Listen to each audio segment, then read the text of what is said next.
And then you straighten yourself up and you take the fingers of your face in the reverse order. That is to say, you first lift the fingers which keep the nostrils closed.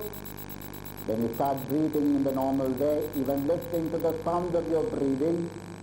If it's too noisy, perhaps you can regulate, because you could listen to the oscillation, the sound that your respiratory apparatus makes even as your ears are closed. And eventually, you lift the fingers which keep the eyes closed. And finally, you take the thumbs off. You may do one more time only, nothing more, after a little normal breathing. The method again. With your feet comfortably wide apart, you close your ears and you breathe in through the mouth. Crow-beak like you make your lips.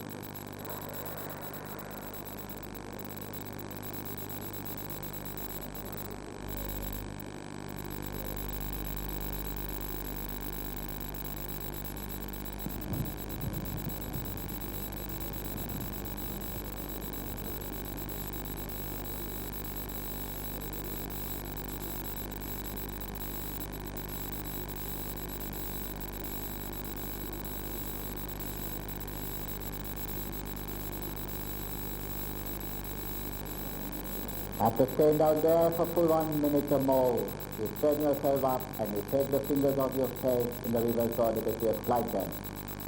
First with the fingers which keep the nose closed, and then those which keep the eyes closed, and eventually the tongue. Normal breathing for some time. You could feel the flush, the sudden rush and gush of blood to your face, which will give your face a glow. Hence the name beauty breath. For the yogi, Mahaguru pranayama. Thank you. When we do pranayama, we are energized. This energy is infinite.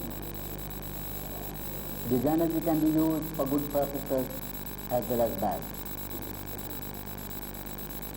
But it behoves the yogi to channelize all his energy till the end of his life for positive and constructive purposes. Like in the spirits of the Master of Nazareth, Jesus Christ, who used to retire from time to time whenever he feels in a sad drain of energy, and then he would come back to meet the maddening crowd. And on one of those occasions, he has delivered this beautiful sermon, the Sermon on the Mount. Blessed are the poor in spirit, for theirs is the kingdom of heaven. Blessed are they that mourn, for they shall be comforted. Blessed are the meek, for they shall inherit the earth. Blessed are they which do hunger and thirst after righteousness, for they shall be filled. Blessed are the merciful, for they shall obtain mercy. Blessed are the pure in heart, for they shall see God. Blessed are the peacemakers, for they shall be called the children of God. Blessed are they which are persecuted for righteousness' sake, for theirs is the kingdom of heaven. Blessed are ye when men shall revile you, and persecute you, and shall say all manner of evil against you, falsely for my sake. Rejoice, and be exceeding glad, for great is your reward in heaven. For so persecuted they the prophets which were before you. That's a quotation from Matthew, section 5-12. Breathing out to bend forward and to rest your forehead on the knee, or go as far as you possibly can. Stay lie down like that for some time. Relax, relax, relax as much as possible. They love you. Breathing in to straighten up. Exhale and repeat.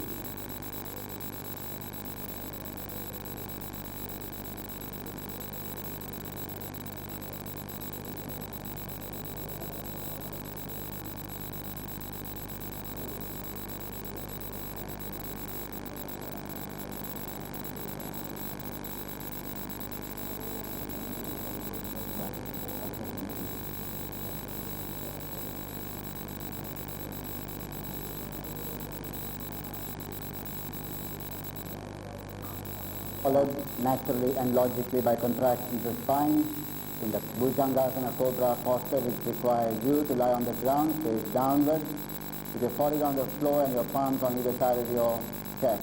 Breathing in slowly like a cobra, lifting it stood up. You raise your head up, contracting your spine from the topmost vertebra right down to the base of your spine, executing a good spinal arch. You hold your breath for a few seconds and try and relax as much as the posture will allow you. Exhaling, you lower your head to the ground. As you're falling on the slow and normal breathing for some time. Inhaling, repeat 6 times. Easy does it. Arch your back nicely, completing a good spinal arch. Exhaling, you bring your body to the floor.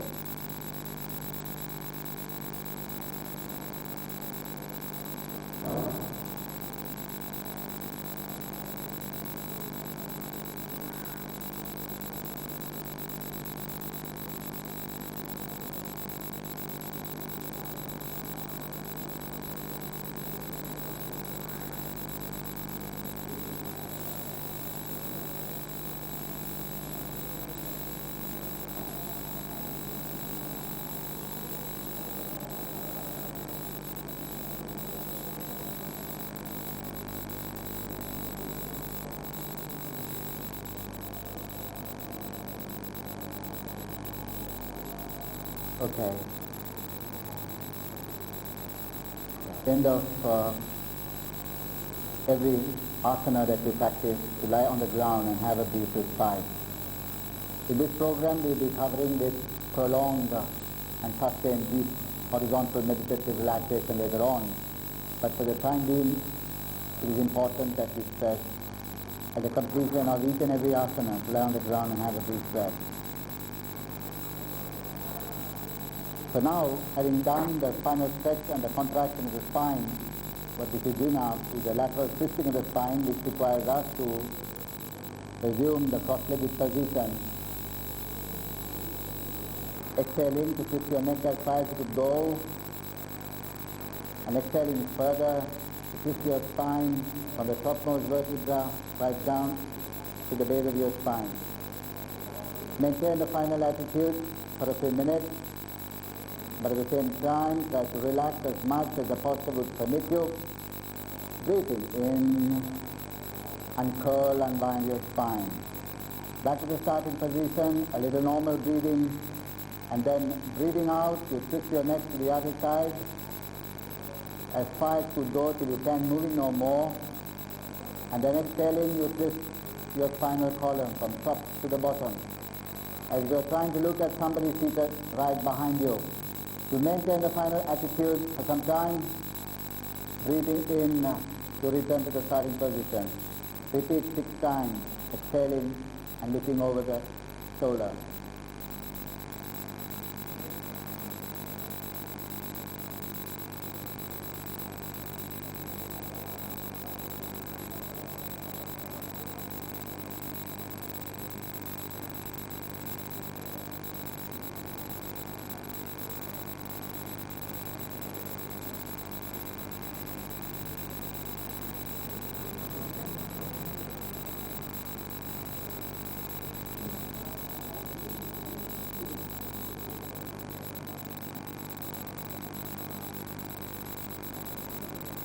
Six times over each shoulder,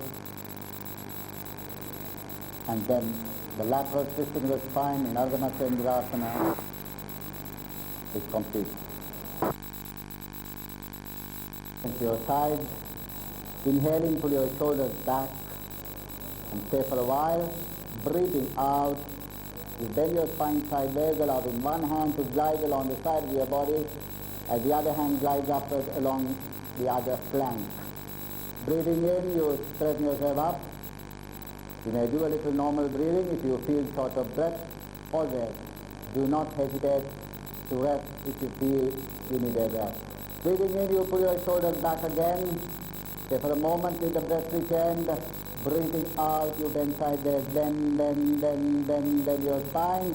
You maintain the final position for a few minutes. Inhaling, you straighten up. Repeat 6 times each side.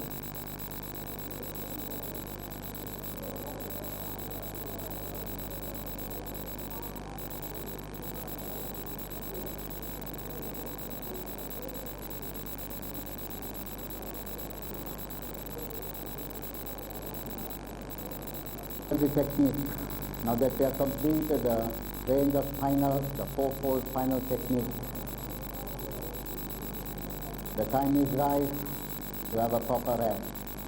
The rest that you do is lie on the ground and to allow your body to feel utterly lifeless, motionless, and relaxed, together with outgoing breath to relax your body.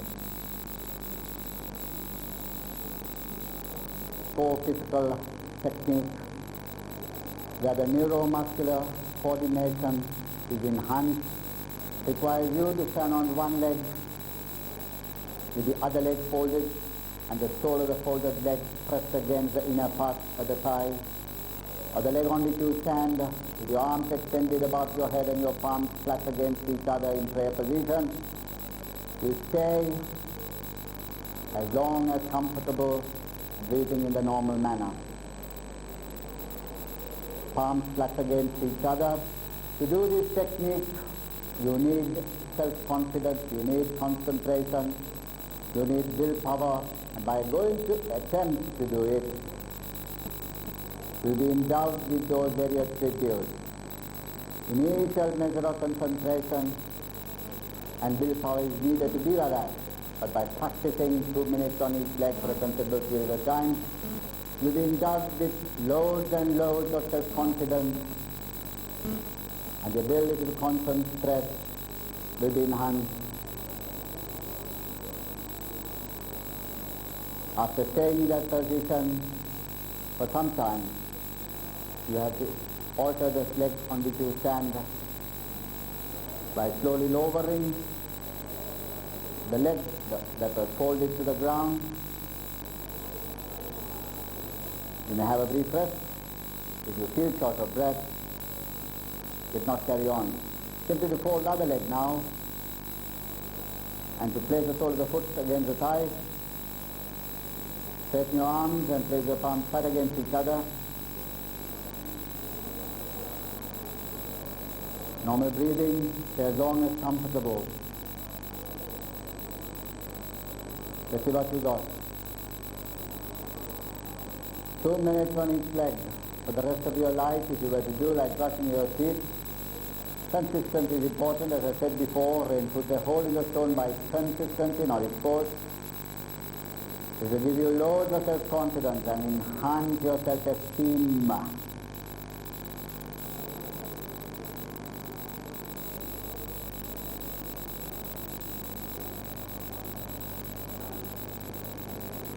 Complete the spinal postural technique and then the neuromuscular coordination in Garudasana posture. That's the one in which you are standing on one leg a short while ago.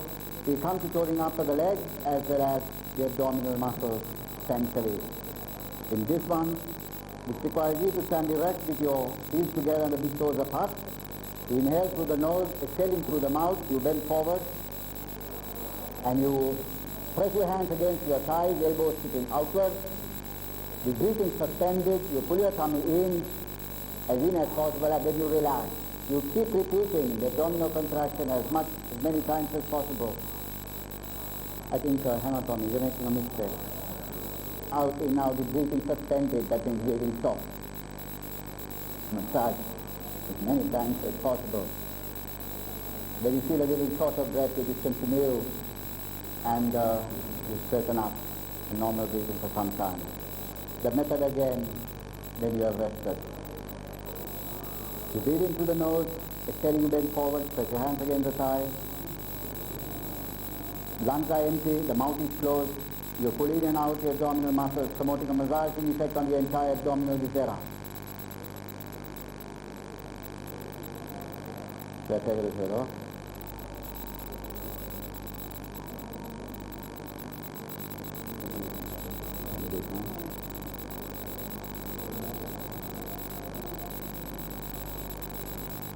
Neuromuscular coordination, showing up the abdominal viscera, and now we come to the range of techniques, asanas known as inverse body posture exercises, which requires a person to gradually increase the surge of blood to the brain and not to do it abruptly, which means to assume a kneeling position and to rest your head on clenched fist and to stay for a minute at least. And breathing in the normal way, wait until you're satisfied that your brain has got accustomed to the increased surge of blood.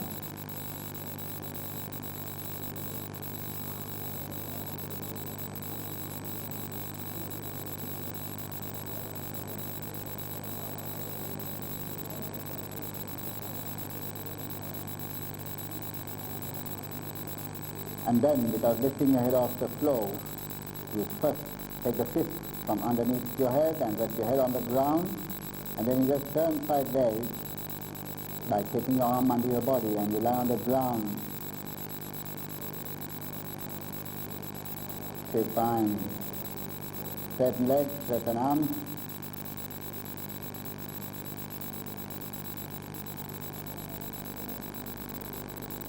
Straighten legs, straighten legs, straighten legs.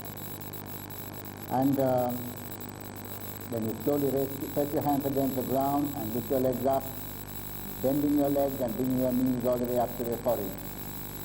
Pressing your hands against the ground, of course.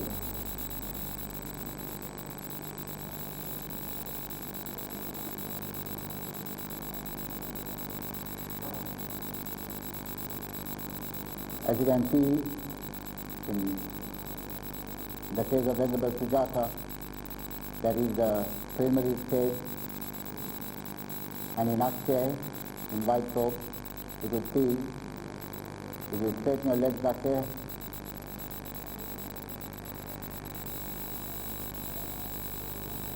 the complete inverse posture standing on the shoulders, known as Sarvandasana, the shoulder stand.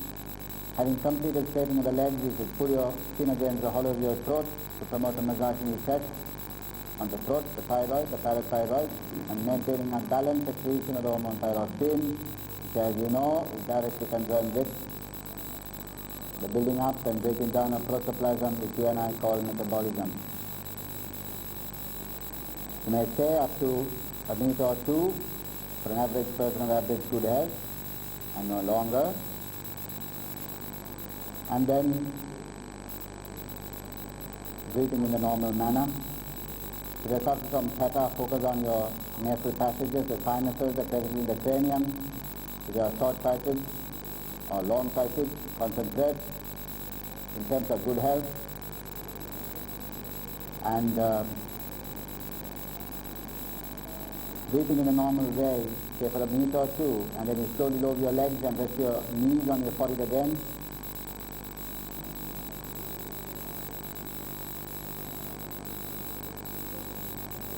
And then you straighten your arms and place your palms flat on the ground and you lift your head up while lowering the legs. You lift your head up while lowering the legs. That's the way. There's no tension on the cervical muscles. When you rest your head and feet simultaneously on the floor, Sarvandasana is done and complete, but you do stay for a minute or two lying on the ground until the circulation of blood returns to normal.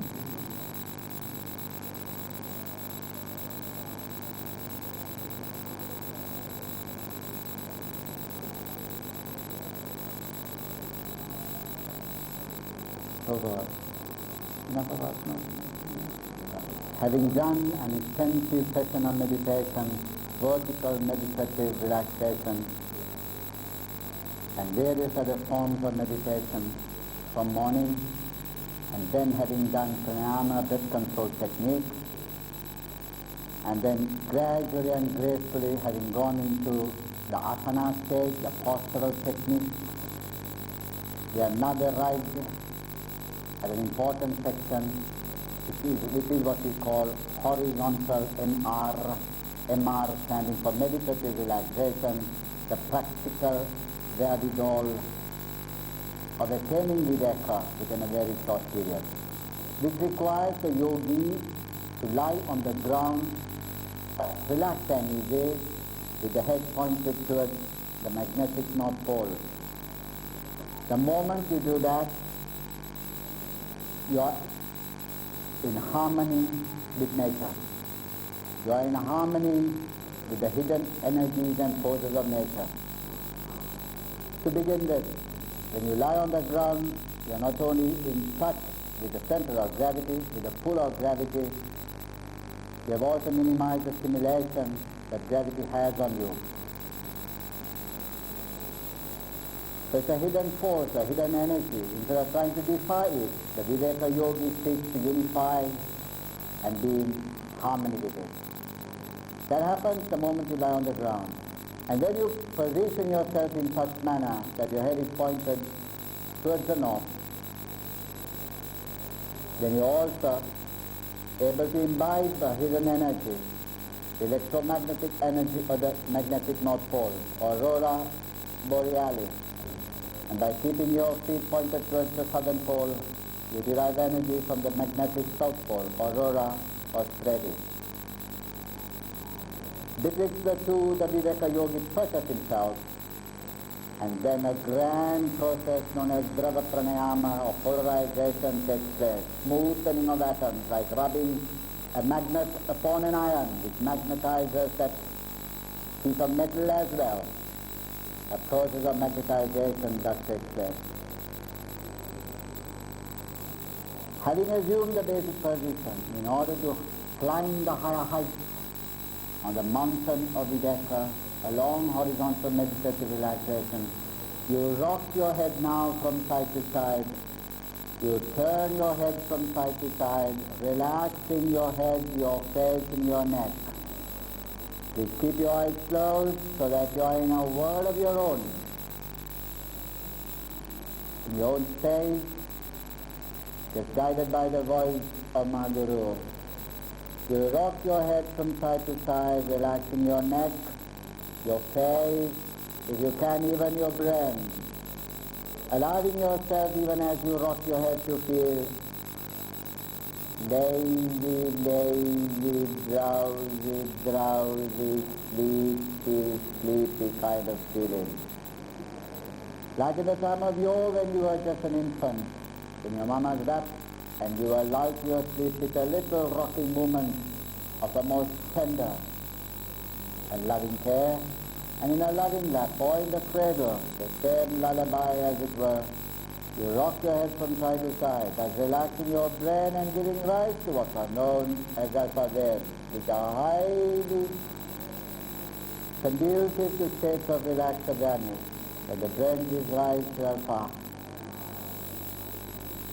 After a while, when you begin to feel drowsy, don't fall asleep just yet. You've got a lot of things to do. You stop the rocking movement and you hold your head straight. And then you clench your fists with your thumbs in. You clench your fists tightly, tightly, tightly with your thumbs in, and you slowly, slowly, slowly straighten your fingers and palms, relaxing your fingers and palms. It is like a thaw in ice, or like butter melting in your palm. When you clench your fist, you can do one lot of things. You can punch a person in his nose, or you can use it to serve another, a blow perhaps in the name of truth.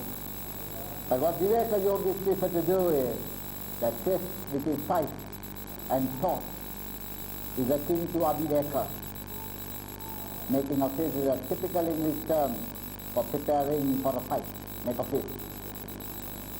Here again, that's true. You clench your fist with your palms in, tightly, tightly, tightly. You have abhiveka in your palms right now, or tension and pressed in your palms right now, and you slowly, slowly let go, relaxing your fingers and your palms. And that's viveka, like butter melting on hot gingerbread. You allow tension or viveka to melt in your palms. That you can do with your whole body. That is symbolic. That you can do with your whole family, your community, your convent, the country, the entire human population needs viveka. Nature gives it at the end of a hectic day, which is why we sit for 6 to 7 hours.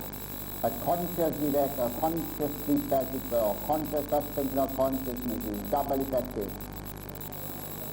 And then you lift your left palm a few inches off the ground, make your left hand relax and start lowering to the ground, making your left arm utterly limp, limp, limp, lifeless, lifeless, lifeless, relax, relax, relax, relax, relax. After resting your left arm on the ground, you make your left arm even more and more limp, and relaxed. In all things, make use of your breathing, particularly now in horizontal meditative relaxation. It is imperative that you make use of your outgoing breath. This means breathing out, you just send a wave and impulse a message to your left arm to be limp and lifeless and relaxed. It will obey. Same with the right arm as well. You will lift it up a few inches off the ground, make your right arm utterly limp and lifeless, and start lowering your right arm to the ground. Relax, nice and easy. After resting your right arm on the floor, make your right arm as well utterly lifeless. I did tell you earlier on, the secret of being full of life is to render yourself utterly lifeless. Right now, your right arm is rendered lifeless.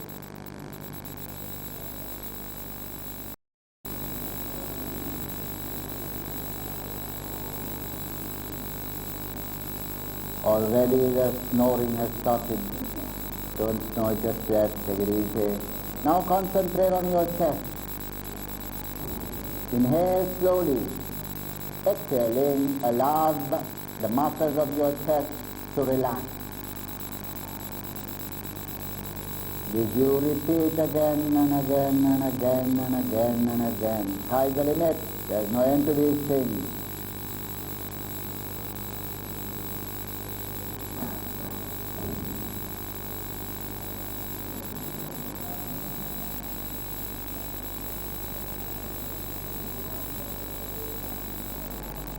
And now concentrate on your abdomen. Breathing in, allow your abdomen to rise like a balloon slowly, thus relaxing abdominals, your abdominal muscles, and slowly allow by exhaling your tummy to collapse, your abdomen to collapse.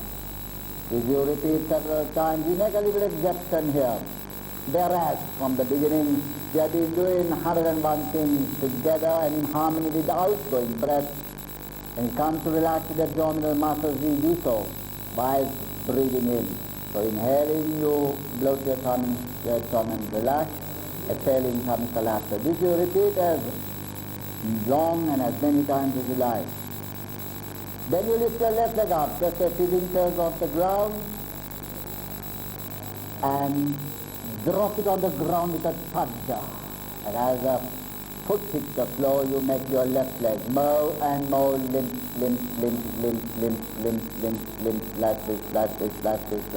relax.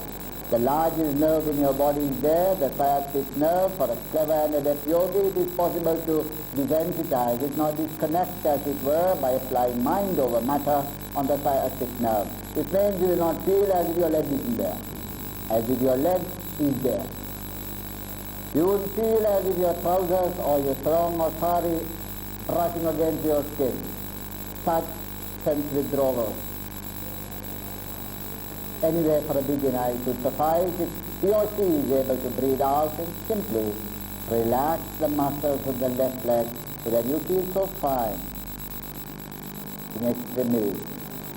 And now lift your right leg up just a few inches off the ground and drop it on the ground with a thud like a sack of potatoes, and as the foot hits the floor, you know what to do. Make your right leg also utterly lightly, limp and relaxed. No more movement, but make sure that your legs and your arms are absolutely relaxed. If you can manage to do that,